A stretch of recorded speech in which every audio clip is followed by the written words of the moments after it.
तो भाई लोग आज हम बात करने वाले हैं लुकिसम के चैप्टर नंबर 400 के बारे में। तो फाइनली इतने दिनों के बाद हम चैप्टर नंबर 400 में पहुंच ही गए। और पिछले एपिसोड में हमने देखा था वैरन और मैनेजर किम एक दूसरे के सामने खड़े होते हैं एक दूसरे से फाइट करने के लिए। लेकिन आज की वीडियो में हम उस समय का सीन देखते हैं जब व्हाइट टाइगर जॉब सेंटर के बंदे यहाँ पे हॉस्टल गैंग के साथ फाइट करने के लिए नहीं आए थे। अभी हम देखते हैं जो मैनेजर किम होते हैं वो टॉम ली से बोल रहे होते हैं, मुझे इस बात से इनकार है, मैं हॉस्टल में नहीं जाऊंगा, मैं इस मिशन का हिस्सा नहीं बनना चाहता हूँ। इसके बाद टॉम ली कहता है, आखिर अचानक से क्या हुआ? क्या ये सब कुछ उस बच्चे वैरन जे की वजह से है? मैनेजर किम, क्या तुम्हें अंदाजा है कि इस वक्त तुम क्या बोल रहे हो? तुम अपने पर्सनल फीलिंग की वजह से इस मिशन को करने से मना कर रहे हो। क्या व्हाइट टाइगर जॉब सेंटर के किसी एम्प्लॉय को ऐसी बातें बोलनी चाहिए? क्या तुमने व्हाइट टाइगर जॉब सेंटर को इसलिए ज्वाइन नहीं करा था क्योंकि तुम पैसे के लिए कुछ भी कर सकते थे? मैनेजर किम, क्या तुम मेरे साथ कोई मजाक कर रहे हो? मैनेजर किम कहता है, तो बॉस आप वहाँ पे क्यों नहीं जाते? जैसी सिचुएशन मेरी है आपकी भी वैसी ही सिचुएशन है। वैसे भी अगर आप वहाँ पे जाओगे तो चीजें काफी ज्यादा आसानी से हो जाएंगी, लेकिन आप वहाँ पे नहीं जा रहे हो, आप मुझे वहाँ पे भेज रहे हो एली जैंग की वजह से। हम दोनों के ही उन बच्चों से पर्सनल कनेक्शन है और वो जो एली नाम का बच्चा है आप भी नहीं चाहते कि आपके हाथों में उसका खून लगे। टॉम अभी मैनेजर किम के पास आता है और कहता है, तो क्या हुआ?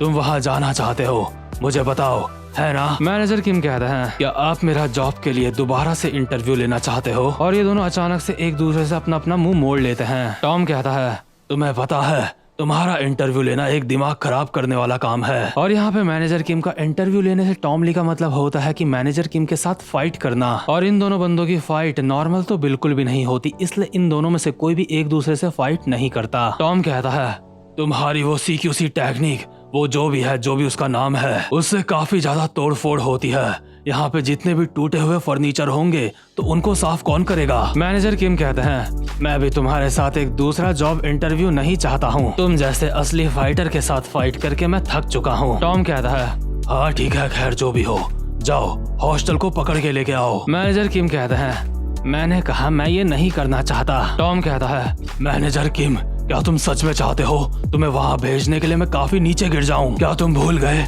तुम्हें व्हाइट टाइगर जॉब सेंटर में कौन लेके आया था? क्या तुम चाहते हो मैं तुम्हारे वो गड़े मुर्दे फिर से उखाड़ दूं? मैं वो सारी बातें दोबारा से नहीं करना चाहता, इसलिए तैयार हो जाओ वहाँ पे जाने के लिए। याद करो, हम प्रोफेशनल्स हैं। और इसी तरह से जो मैनेजर किम होते हैं वो इस मिशन में शामिल हो जाते हैं। इसके बाद हम प्रेजेंट मोमेंट में वापस आते हैं और देखते हैं जो वैरन होता है मैनेजर किम के ऊपर अटैक कर रहा होता है काफी सारे, लेकिन मैनेजर किम वो सारे के सारे अटैक ब्लॉक कर लेते हैं। वैरन कहता है, हे मिस्टर किम, क्या आपको याद है मैंने आपको पहले क्या कहा था? मैंने आपसे कहा था कि काश आप मेरे डैड होते। भले ही आप देखने में एक बूढ़े चिड़चिड़े इंसान लगते हो, लेकिन आप असल में एक बहुत ही अच्छे और ध्यान रखने वाले इंसान हो। अभी जो मैनेजर किम होते हैं वो वैरन के CQC अटैक के अंदर आ चुके होते हैं और मैनेजर किम अपने मन में बोल रहे होते हैं, वैरन मुझे माफ करना, दुनिया का यही दस्तूर है। इस दुनिया में जैसा हम चाहते हैं वैसा कभी भी नहीं होता। इसके बाद जो वैरन होता है मैनेजर किम के ऊपर मुक्कों की बारिश कर देता है। वैरन कहता है, मैं सच में आपको अपना डैड मानता था, लेकिन मैं गलत था, आप भी बाकी लोगों की तरह हो। और अभी जो मैनेजर किम होते हैं बहुत ही इजीली वैरन के अटैक को ब्लॉक कर लेते हैं और अपने मन में बोल रहे होते हैं, वैरन मेरे बच्चे, इस दुनिया में कमजोर लोगों की आवाज कोई नहीं सुनता, क्योंकि ये एक बहुत ही ज्यादा बेरहम दुनिया है। और इसीलिए हम जैसे लोग जो कमजोर होते हैं, जिनका वक्त साथ नहीं देता है, हमें वो सब कुछ करना होता है जिससे हम इस दुनिया में टिके रहें। अभी वैरन मैनेजर किम को कहता है, आप मेरे परिवार को मुझसे छीनना चाहते हो जैसे मेरे असली फादर ने किया था मेरे साथ। इसके बाद मैनेजर किम सीरियस होकर कहते हैं, 3 हमले, सिर्फ 3 हमले। वैरन, अगर तुम मेरे ऊपर अच्छे से 3 हमले कर पाए तो मैं चुपचाप से इस जगह से चला जाऊंगा। यहाँ पे आने के मेरे अपने कुछ कारण हैं जिनके बारे में मैं बात नहीं करना चाहता। जिस तरह की अभी सिचुएशन है, ऐसे में मैं दोनों में से किसी भी साइड को धोखा नहीं दे सकता, इसीलिए मैं इससे ज्यादा तुम्हारे लिए और कुछ भी नहीं कर सकता। तो अगर तुम मेरी बात समझ चुके हो तो अपने पूरे दम के साथ मेरे ऊपर अटैक करने के लिए आओ, और मैं भी बिल्कुल ऐसा ही करूंगा। तुम्हें मेरे ऊपर 3 क्लियर अटैक मारने हैं। तो अभी जो वैरन होता है बहुत ही ज्यादा स्पीड में आता है और मैनेजर किम की ठुड्डी में एक अटैक करके कहता है, एक अटैक हो गया, अब सिर्फ 2 अटैक बाकी हैं। इसके बाद मैनेजर किम वैरन के एक मुक्का मार के उसको उड़ा देते हैं और कहते हैं, मुझे तो लगा था तुम मेरे कमजोर हिस्सों में अटैक करोगे, क्या हुआ क्या तुम हॉस्टल को बचाना नहीं चाहते? मैनेजर किम अभी अपने मन में बोल रहे होते हैं, एक बेटा बेटी से काफी ज्यादा अलग होता है। मुझे अपनी बेटी से प्यार है, लेकिन एक बेटे को अच्छे से बड़ा करने के लिए भी काफी मेहनत करनी पड़ती है। मैनेजर किम कहते हैं, वैरेन चे, जैसा तुम महसूस करते हो मैं भी तुम्हारे लिए वैसा ही महसूस करता हूँ। मैंने भी तुम्हें हमेशा अपना बेटा माना है, लेकिन मुझे माफ करना, मैं चाहता हूँ मेरा बेटा और ज्यादा ताकतवर बने। अभी जो मैनेजर किम होते हैं वो वैरेन के सीक्यूसी सर्कल से बाहर होते हैं, लेकिन वैरेन मैनेजर किम के सीक्यूसी सर्कल के अंदर होता है, क्योंकि मैनेजर किम का जो सीक्यूसी सर्कल होता है वो वैरेन के सर्कल से काफी ज्यादा बड़ा होता है। और इस चीज से हमें साफ साफ पता चलता है लेवल का अंतर। आखिरकार मैनेजर किम ही वो इंसान है जिन्होंने वैरेन को ये सिखाया है। इसके बाद वहीं दूसरी तरफ हम देखते हैं जो एली होता है गैब्रियल की आंख में एक पंजा मारता है, जिससे गैब्रियल की हालत खराब हो जाती है। गैब्रियल अभी अपना मुंह पकड़ के चिल्ला रहा होता है, मेरी आंख। लेकिन तभी यहाँ पे रॉबर्ट आता है और एली के एक लात मार के कहता है, गैब्रियल बेवकूफ, क्या तू भूल गया बॉस ने हमें क्या कहा था? उन्होंने कहा था इन बच्चों से हमें ध्यान से फाइट करनी होगी। लेकिन अभी हम देखते हैं जो एली होता है उसने रॉबर्ट के अटैक को भी डॉज कर लिया होता है। इसके बाद रॉबर्ट कहता है, इन हरामजादों ने हमारे बॉस टॉमली की टेक्निक सीखी है। टॉमली ने रॉबर्ट को कहा था, जब तुम उनके लात मारोगे तो बहुत ही ध्यान से मारना। और अभी होता भी यही है। जैसे ही रॉबर्ट एली के लात मारता है तभी जो एली होता है रॉबर्ट की टांग को पकड़ लेता है और रॉबर्ट के अंडों और छाती में मुक्के बजा देता है। अंडे फूटने की वजह से जो रॉबर्ट होता है उसकी आंखों से अभी आंसू आ चुके होते हैं। लेकिन तभी जो योंगचोल किम होता है अचानक से एली के ऊपर एक अटैक करता है, लेकिन एली रॉबर्ट का चेहरा सामने ले आता है, जिससे योंगचोल का मुक्का रॉबर्ट चोई के मुंह पे लगता है। योंगचोल कहता है, ये बिल्कुल बॉस टॉम की तरह है। बच्चे, तुझे एक जगह पे खड़ा रहना चाहिए। जब तेरे बड़े तुझे मार रहे हो तो तुझे चुपचाप से मुक्का खा लेना चाहिए। आखिर रॉबर्ट अब शादी कैसे करेगा? उसके चेहरे की काफी बुरी हालत हो चुकी है। लेकिन तभी जो शांगुई होता है वो भी एली के ऊपर एक अटैक करने के लिए आता है, लेकिन एली दोबारा से रॉबर्ट को बीच में ले आता है और शांगुई का मुक्का भी रॉबर्ट के लगता है। शांगुई कहता है, जैसा कि मैंने तुम्हें कहा है, शादी मत करना, ये बर्बादी होती है। योंगचोल कहता है, अच्छा तो तुम सुन रहे थे। योंगचोल उछल के आता है एली के ऊपर अटैक करने के लिए, लेकिन जो एली होता है दोबारा से रॉबर्ट का सर सामने ले आता है और योंगचोल का मुक्का दोबारा से रॉबर्ट के मुंह पे लगता है। रॉबर्ट यहाँ पे मंदिर का घंटा बन चुका होता है जिसको हर कोई बजा के जा रहा होता है। योंगचोल कहता है, आखिर ये बच्चा इतना ज्यादा अच्छा फाइटर कैसे है? तभी शांगुई कहता है, हमें बॉस ने यही कहा था कि एली जैंग बाकियों से अलग है। इसके बाद एली योंगचोल के एक लात मार के उसको उड़ा देता है, लेकिन जो योंगचोल होता है अपने दोनों हाथों से इस अटैक को ब्लॉक कर लेता है, बट फिर भी एली के मुक्के से योंगचोल को डैमेज तो पहुंचा ही होता है। इसके बाद एली रॉबर्ट की छाती पे लात मार के उसको कार के अंदर घुसा देता है और कार का एक्सीलरेटर दबा के उसको दीवार में क्रैश करवा देता है और खुद कार से बच के साइड में कूद जाता है। इसके बाद शांगुई कहता है,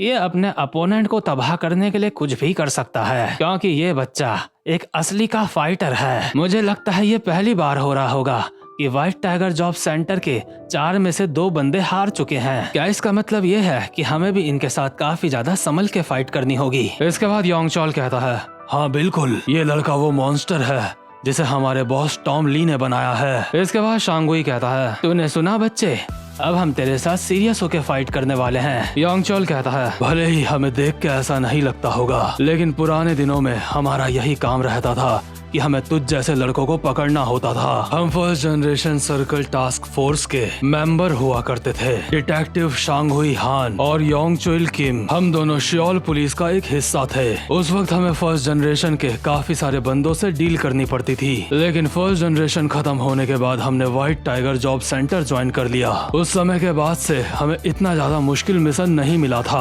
हॉस्टल के एली जैंग, हम तेरे साथ अब ऐसे फाइट करेंगे जैसे तू फर्स्ट जनरेशन का किंग होगा। और यार इन दोनों की बातों से तो ऐसा लगता है कि ये दोनों सच में काफी ज्यादा खतरनाक हैं, क्योंकि ये दोनों किसी टाइम पे फर्स्ट जनरेशन के साथ फाइट किया करते थे। एली कहता है, क्या तेरी बढ़ती हुई उम्र की वजह से तेरा दिमाग सटिया गया है? मैं तब से देख रहा हूँ तो फालतू की बकवास किए जा रहा है। अब वहाँ पे बड़बड़ाना बंद कर और मेरे ऊपर अटैक कर। और तभी अचानक से शांगुई और योंगचोल एली के ऊपर अटैक कर देते हैं, लेकिन अभी एली एक साथ इन दोनों के अटैक को डॉज कर देता है। एली अपने मन में सोच रहा होता है, मैं भले ही खुद को इनके सामने टफ दिखा रहा हूँ, लेकिन इन दोनों का लेवल काफी ज्यादा अलग है। लेकिन तभी जो शांगुई होता है एली की टांग पकड़ के उसको जमीन में पटक देता है और कहता है, मुझे सच में ये करते हुए अच्छा नहीं लग रहा है, हम दो एक के साथ फाइट कर रहे हैं। अभी जो एली होता है जमीन में पटके जाने की वजह से उसकी हालत खराब हो जाती है, लेकिन तभी जो योंगचोल होता है अचानक से आके एली के मुंह पे एक मुक्का मारता है, लेकिन एली जैसे तैसे इस मुक्के को डॉज कर लेता है। योंगचोल कहता है, बिल्कुल सही कहा भाई,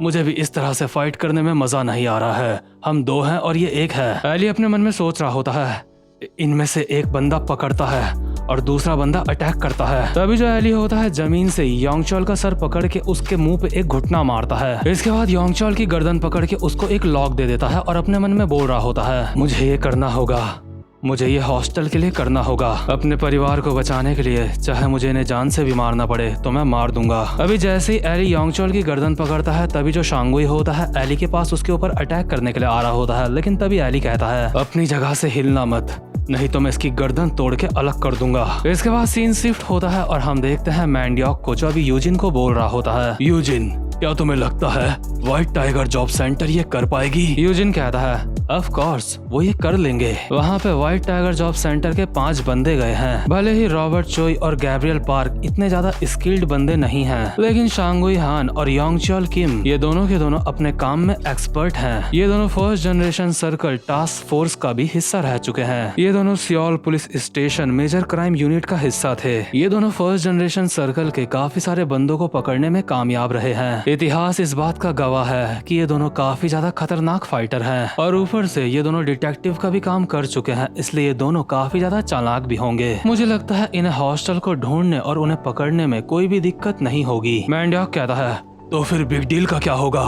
अगर बिग डील इनकी मदद करने के लिए आ गई तो? यूजिन कहता है, बिग डील हॉस्टल की मदद नहीं कर सकती, क्योंकि उनको पता है वर्कर्स की मेन फोर्स अब तक फाइट करने के लिए वहाँ पे नहीं गई है। अगर बिग डील उनकी मदद करने के लिए गई तो हम उनके अड्डे के ऊपर अटैक करके बिग डील को खत्म कर सकते हैं, जिससे पूरे गैंग शो में हमारा कब्जा हो जाएगा। मैंडियोक, तुम हॉस्टल गैंग की चिंता मत करो, एली जैंग, शांगहुई और योंगचोल को नहीं हरा पाएगा। वैसे भी उन दोनों का मिशन एली से फाइट करना नहीं है, उन दोनों का मकसद है हॉस्टल को पकड़ना। इसके बाद सीन शिफ्ट होता है और हम देखते हैं शांगुई को। शांगुई ने भी एली के साथ की तीनों लड़कियों को पकड़ लिया होता है। शांगुई कहता है, मैं सोच ही रहा था तू योंगचोल के साथ कब बिजी होगा, क्योंकि मुझे पता था इससे मुझे टाइम मिल जाएगा इन तीनों को पकड़ने का। नाउ तो ठीक है, तू अपनी जगह से मत हिलियो। अगर तूने कुछ भी करने की कोशिश करी तो इन लड़कियों को काफी ज्यादा चोट लग सकती है। आखिर हम जैसे बूढ़े इंसान तेरे जैसे मॉन्स्टर के साथ फाइट करके अपनी जान को जोखिम में क्यों डालें? वैसे भी हमें बस अपना मिशन पूरा करने से मतलब है। एली जैंग, तू एक काफी ज्यादा अच्छा फाइटर है। आमतौर पे हमें तेरे जैसा कोई मॉन्स्टर देखने को नहीं मिलता, वो भी तेरी उम्र का। बच्चे, आखिर तूने किस तरह की जिंदगी जी है जो तू ऐसा बन गया? इसके बाद हम देखते हैं वैरन चे को, जो अभी अपने घुटनों के बल बैठा हुआ होता है मैनेजर किम के सामने। मैनेजर किम कहते हैं, वैरन चे, मुझे लगता है अब बस एक हिट बाकी है, तुम्हें बस अब मेरे एक मुक्का और मारना होगा। लेकिन तुम्हारी हालत देख के लगता है अब सब कुछ खत्म हो गया है, ये हॉस्टल का अंत है। वैरन, मुझे इसके लिए माफ कर देना। अभी जो लड़कियां होती है उन्हें भी शांगहुई ने पकड़ रखा होता है, इसलिए जो वैरन होता है अपने मन में सोच रहा होता है, क्या सच में हॉस्टल इस तरह से खत्म हो जाएगी, या अभी कोई यहाँ पे आके हमारी मदद नहीं कर सकता? अभी जो एली होता है वो भी लड़कियों की वजह से फाइट नहीं कर रहा होता, इसलिए एली को भी योंगचोल ने पकड़ लिया होता है। लेकिन तभी यहाँ पे एक बंदा आता है और कहता है, हारना मत, क्या तुम सच में इन लोगों से पिट के हार मानने वाले थे? तुम्हारा परिवार तुम्हारी आंखों के सामने है, जिसकी तुम्हें रक्षा करनी है। वो इंसान जो अपनों को नहीं बचा सकता वो माइटी कहलाने के लायक नहीं है, इसलिए खड़े हो जाओ गैंगडोंग के माइटी वैरन चे। इसके बाद सीन शिफ्ट होता है और हम देखते हैं जेक को। जेक अभी बोल रहा होता है, हॉस्टल इस वक्त खतरे में है, लेकिन हम सब वहाँ जाके उनकी मदद नहीं कर सकते, लेकिन कुछ ऐसे भी रास्ते हैं जिससे हम उनकी मदद दूर से ही कर सकते हैं। सबसे पहले हमें जोहान शियोंग को रोकना होगा गैंगडोंग जाने से। व्हाइट टाइगर की पावर को हम जितना कम कर सकते हैं हमें उतना कम करना होगा। और दूसरा, हम पूरी की पूरी बिग डील को वहाँ पे हॉस्टल की मदद करने के लिए नहीं भेज सकते, क्योंकि जैसे ही हम सब वहाँ पे जाएंगे वर्कर्स यहाँ पे अटैक कर देंगे। इसलिए मैं आज तुम्हें वहाँ पे भेज रहा हूँ। जाओ हॉस्टल जाओ और उनकी मदद करो। आज के लिए तुम मेरी तलवार नहीं हो, उन सबको दिखा दो कि तुम क्या चीज हो। तुम वहाँ पे बिग डील बन के नहीं जाओगे, तुम वहाँ पे हॉस्टल गैंग की तरह जाओगे। और अभी जो यहाँ पे बंदा आया होता है इन लोगों की मदद करने के लिए, वैरन और एली लोग इसको देख के हैरान हो गए होते हैं, क्योंकि ये बंदा और कोई नहीं बल्कि जेरी होता है। जेरी वैरन को कहता है, मैं दोबारा से बोलूंगा, हार मत मानना वैरन चे, तुम किसी से भी हार नहीं सकते, क्योंकि तुम्हें सिर्फ मैं हराऊंगा। और जेरी एक स्माइल के साथ वैरन की तरफ देखता है और जेरी ने अभी अपने हाथ में एच का साइन भी बनाया होता है, यानी कि वो कुछ देर के लिए हॉस्टल का मेंबर बन चुका है। तो खैर इससे पहले कि एली लोग हारते यहाँ पे जेरी आ जाता है और इसी के साथ ये वाला चैप्टर भी यहीं पे खत्म होता है। तो भाई लोग, अगर आपको आज की वीडियो भी अच्छी लगी हो तो चैनल को सब्सक्राइब और वीडियो को लाइक जरूर से कर देना। और अब मैं मिलूंगा आपसे अपनी नेक्स्ट वीडियो में, तब तक के लिए गुड बाय।